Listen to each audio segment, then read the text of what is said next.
Decoding English, Demystifying Acronyms and Initialisms.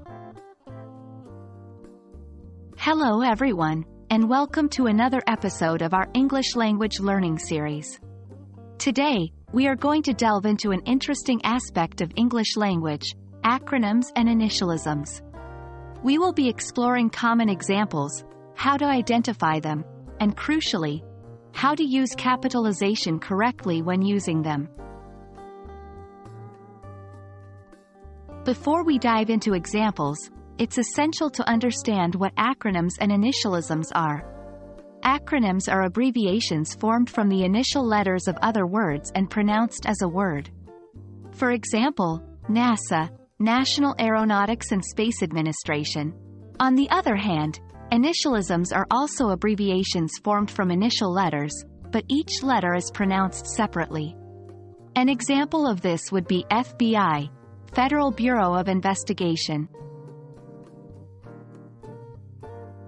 In English, it's critical to capitalize each letter in an acronym or initialism. This is a standard rule that applies irrespective of where these acronyms or initialisms appear in a sentence. For example, I visited NASA today, or she works for the FBI.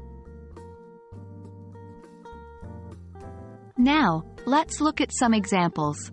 Acronyms commonly used include NASA, National Aeronautics and Space Administration; AIDS, Acquired Immune Deficiency Syndrome; UNESCO, United Nations Educational, Scientific and Cultural Organization.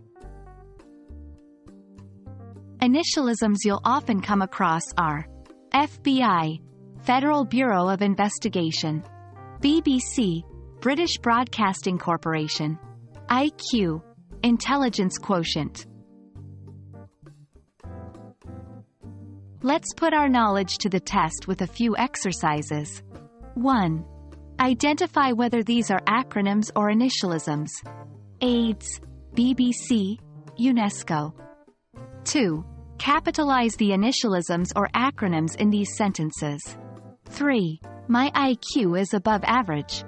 4. She works for the NASA. 5. They broadcasted the event on BBC.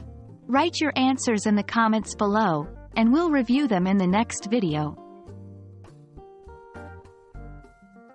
That wraps up our lesson for today on capitalizing acronyms and initialisms. I hope this video has illuminated this important aspect of English grammar. Remember, practice makes perfect, so be sure to use these in your everyday conversations. Thanks for watching and stay tuned for our next lesson.